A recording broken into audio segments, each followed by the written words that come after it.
السلام علیکم د نور پیغام چینل ته خوش آمدید. بیارونو قیامت چې راځي ناګهاني نه راځي. د قیامت خپل نښې نښانې دي. پیغمبر علیه السلام د هغې بیان کړی دی. ډېرې نښې د قیامت چې کومې وړې وړې نښې دي نو هغه تقریبا راښکاره شوي دي، او کومې چې غټې نښې دي، لویې نښې، د هغې انتظار دی، او نبی علیہ السلام فرمایي چې هغه غټې نښې به موجودېږي. یو د هغې غټو نښو نه په دې مخ د ځمکه د یهودیانو او د عیسایانو غلبه ده. ګوره پیغمبر علیہ السلام ډیر مخکې فرمایلی دي چې په دې مخ د ځمکه به د یهودو او د عیسایانو غلبه راشي، د مسلمانانو حکومتونو او سلطنتونو به ختم شي، او خصوصا قیامت ته نږدې به په ټوله دنیا بیا د عیسایانو حکومتي، د یهودو او د عیسایانو مشترکه دا ټول علاقې دا زمونږ وطن، دارنګې دا افغانستان او خراسان او ایران، روم او فارس، شام او لبنان او اردن، فلسطین، د افریقې ملکونه چې څومره دي په دې به د عیسایانو او د یهودیانو شریک حکومت راځي. مسلمانان به ترې دومره تنګي چې یو ځای کې به مسلمان خپل سر نشي ښکاره کولی، او که مسلمان سر ښکاره کوي او دی وایي چې زه مسلمان یم، نو هغه ته به مضبوطه سزا ورکوي. زه خو که اوس ګورم او دې حالاتو ته ګورم، نو زه وایم دا د نبي علیه السلام هغه پیشنګویي کوم چې هغه څوارلس نیم سوه کاله مخکې فرمایلې ده. داسې وخت به راشي نبی علیہ السلام فرمائی کہ دا اسلام و ایمان با لاس کی نیول دمرا گرانی لکه سکار پلاس کی نیول. یو سړی چې سکار پلاس کی نیسی نو دا آسان خبره نه ده. دغه رنګي ایمان، د ایمان ساتل او ځان ته مسلمان ویل، ځان ته مؤمن ویل، یو خو هغه مسلمان دی چې هغه هر څه سره ها کوي، که کافر سکار کئی نو اتم خکے، او که مسلمان سوئی نو اتم خکے. دغه خو بوس مسلمان دی. نبی علیہ السلام دغی مسلمان تا بوس ویلی دی، دا بوس تی دی باندې اللہ پروا نه ساتی. کم که دا زړه نه هغه کلک او مضبوط مسلمان دی، نو هغه مسلمان در ته یادوم. نو نبی کریم صلی اللہ علیہ وسلم فرمائی چې دغه مسلمان بنی بیا، او کوي نو پټ بی، او کدی سرخ کارا کئی نو وی بے او تبا کئی بے. اگا مسلمان، اگا بس مسلمان چے کم دا یہودیانو دا عیسایانو مرگری دی، فقط دغا مسلمانان و پا مقدس مکوی، او پا دغی مسلمانانو نبی علیہ السلام فرمائی خدا اس پروا نساتی، خدا دیم اگا مسلمان نگر زی. دا دغی یہودیانو عیسایانو اگا شریک حکومت بڑیر شی، ټول ځمکه باندې به خواره شي، او د مدینې منورې خوا کې یو علاقه د خیبر ورته وایي، خو زمونږ دا خیبر دی. د مدینې منورې خوا کې خیبر تقریبا اتیا څلور نیمې شلې میله کیلومیټره لرې ده. هغې ته به د یهودیانو او د عیسایانو حکومت ورسي. یو سړی به نیک سړی به اوس ګوره کوم ځای کې چې کفر مخر او چت کی نو اللہ اسلام لم بیا بری او غلبه ورکئی، مسلمانان براغون شي چې موږ بس چل کو.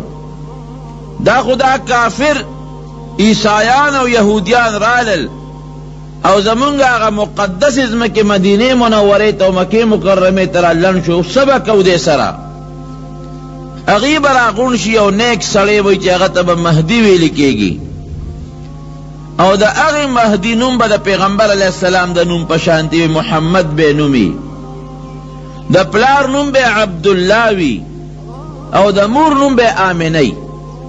کم چې د نبی علیہ السلام نومو دا پیغمبر علیہ السلام فرمایي د مهدی نوم به زما د نوم پشانی، د پلار نوم به زما د پلار پشانتی، د مور نوم به زما د مور پشانتی وي. او فرمایي نبی علیہ السلام چې داغه شکل بم تقریبا زما برابري او داغه خوی بم زما پشانتی. دا یو نیک سړی بی، یو بزرگ انسان بی، یو ولی اللہ انسان بی، مدینہ منورہ کے بی. خلق بدا سے تو میں شروع کی چمی گویا چیر دا سڑی خسڑی دو دی بادشاہ کول پکار دی، دی بدا اغزین رو تختی وکی مکرمی تبرش، دی دا پارا برو تختی چی اسنا دا خلق مخپل بادشاہ مقرر نکی، یری کی بدا بادشاہ دا بوجنا. خو نبی علیہ السلام فرمائی چی لدن مخ کی بڑیر خلقی چی اغیب را دروغ دا مہدی دعوی کئی. او دا مہدی نخا نبی کریم صلی اللہ علیہ وسلم چی کما خول دنا قدر تخیم. دی چی راشی کل مدکی مکرمی تا دی بتواف کئی. او دا شام او دا یوز بلد نیکان ابدال چی کم نیکان خلق دی اغیب امراغلی بیت اللہ تواف لو پدی سوچ کے بیدا نیکان کہ زان لے یو مشر جوڑول پکار دی، یو بزرگ او یو نیک انسان زان لے بادشاہ مقررول پکار دی، پدے فکر او سوچ کے بھئی ناگانم دی مہدی باندے بداغی نظر لگی. خلق بم دا صفت وتاو کی جدا دیر خسڑے دے دا مدینہ منورے نراغلی دے مکہ مکرمے تو حج کئی اغیب پزور رونی سی. پیغمبر علیہ السلام فرمائی دا حجر اسود او دا مقام ابراہیم پدے مینس کی بے رونی سی، پزور بے رونی سی دے با انکار کئی اغیبوی منگ دے نپریدو، ستانا بغیر بل سڑے منگ مشر نمنو، لاس با ولور کی و بیعت با سرو کی او دقا دے کی بے اغی خلیفہ کی. اس پیغمبر علیہ السلام در رشتون مہدی درے نخی خولی دی. اولا نبی علیہ السلام چی سوئی قربان شمتنو اگر اشتیاوی اگر دروغ نی دے چی کم وقت کی خلق بادشاہ مقرری دا با در رمضان در روجے میں اشتی یو نخا خوی. دویم نخا دا چی پا دغا روجہ کی با سپومے تندر نیسی پا دغا روجہ کی. دریم نخا دا چی پا دغا روجہ کی با پا پینزل لسمر وز در روجے نورم تندر نیسی، سپومے بم تندر نیسی دا شپے او نور بم پا پینزل لسمر روجہ تندر نیسی. دے دویم نخا شوا. اور رمضان کی بدے سر خلق بیعت کئی دا دل لاس نیوہ بکی دی با بادشاہ مقرری. دے دریم نخشوا. او سلورم نخیدہ دا چی کم وقت کے دے بادشاہ و خلیفہ مقرری گی دا اسمان نبیو غیبی آوازو شی هذا خلیفۃ اللہ فی الارض، هذا خلیفۃ اللہ فی الارض فاسمعوا له واطیعوه. دا دا خبر امنے اور دا تابداریو کے دا اللہ خلیفہ دے یو غیبی آواز بوشی هذا خلیفۃ اللہ فی الارض، دا سڑی پا دے ازمکا دا اللہ خلیفہ دے. فاسمعوا له واطیعوه خبر واورے اور دا تابداریو کے.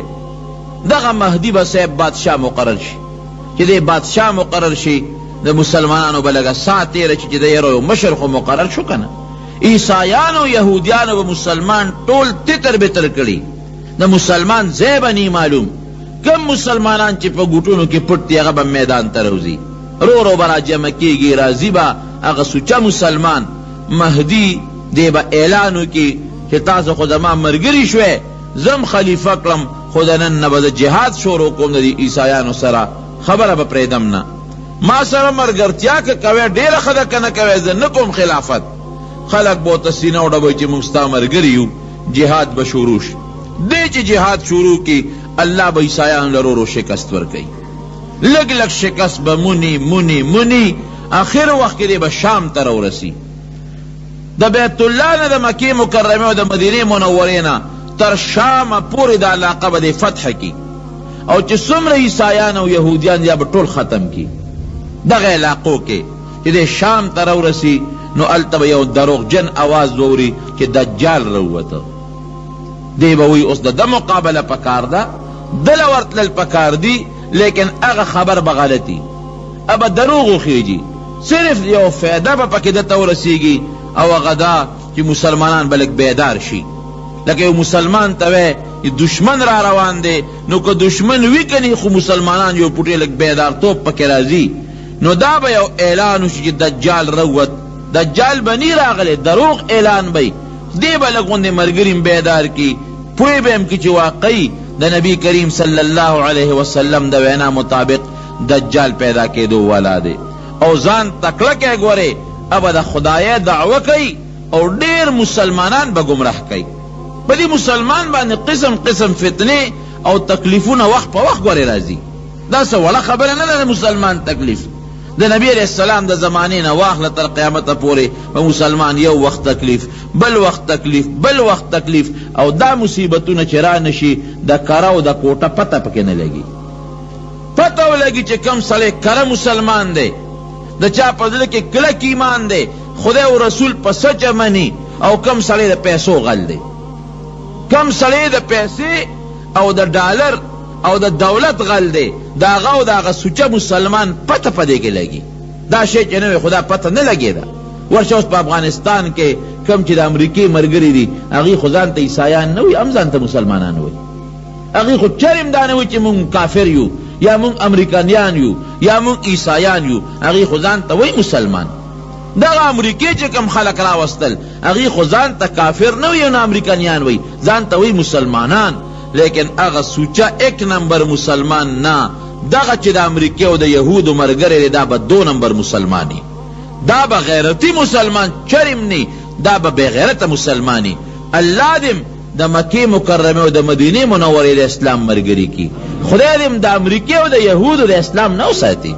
د امریکای او د یهودو اسلام به د جب اسلامي دنه به يهودیت او عیسایتی ایرونو د دوالو جهانو مبارک سردار فرمایي زید ځان درته نه ویما چې هرگز مسلمان د کافر، هرگز کافر د مسلمان دوست نشي کېدی. دا ځخونه نبی علیہ السلام فرمایي هرگز کافر د مسلمان دوست نشي کېدی. دا برده د خلی دوستی وي او په دغه دوستی به مسلمان له ټک ورکوي. تاسو کو ګوره د نبی علیہ السلام د وینا مطابق دا علاقې ټولې تقریبا امریکای په خپل قبضه کې راوستي. ورشه وګوره سعودي په ځمکه خپل قدمونه خودي دي، بیړۍ خپل کویت ته دننه کړي دي، او زه په دې چې دغه کم ملکونه افریقي ملکونه دي هغه ټول عیسایان او یهودیان په خپل قبضه کې اغشتي دي. دا خو د پیغمبر علیه السلام ځلې پیشنګوی دي، هغه چې څه فرمایي هم حق خبره شروع ده. نو صاحب د مکې او د مدینې نه والا منورې نه تر د شام پورې د مسلمانان به فتح شي، علاقې به فتح شي د مسلمانانو، یو دور براشي او راج براشي، خوشحاله او زنده‌باد به لګېږي چې شکر دی چې خدای موږ دې بیا آزاد کړو، د عیسایانو نه د خدای پاک موږ بیا آزاد کړو. دې کې به اعلان وي چې دجال را ورسېد، مهدي به معلوماتو کې قوم به جوړ کړي ورته چې دجال واقعي راغی، چې پته ولګي هغه به دروغي. دی به د عدل او د انصاف حکومت شروع کی. 9 کاله به مهدی په دې مخ د ځمکه د عدل او د انصاف حکومت کوي. داسې د عدل او د انصاف حکومت کم چې عمر ابن عبدالعزیز او حضرت عمر فاروق رضی الله عنه کړی دی.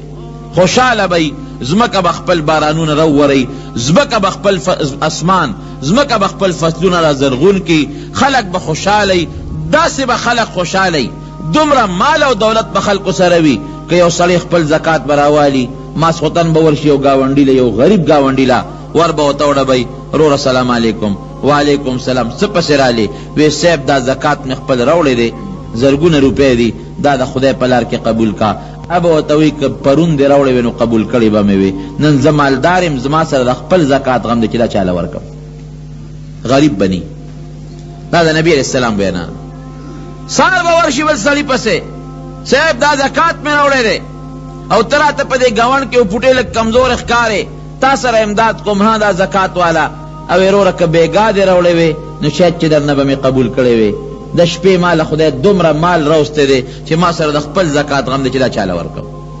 دا سے بخلق نیکان بئی، دا سے بخلق زکاتون او مالون بڑیر شی، فصل برا زرغون شی، او سیب باغونه به میوه ونیسی، خلق به سر کې خوشاله وي. ولی لکه د عدل او د انصاف د قرآن او د سنت د پیغمبر علیہ السلام نظام به په دې مقدس مکه نافذي. جناب دا مهدی به لګي خپل کار به کوي، دې کې به واقعي په حقیقت کې دجال راشي، دجال به را پیدا شي.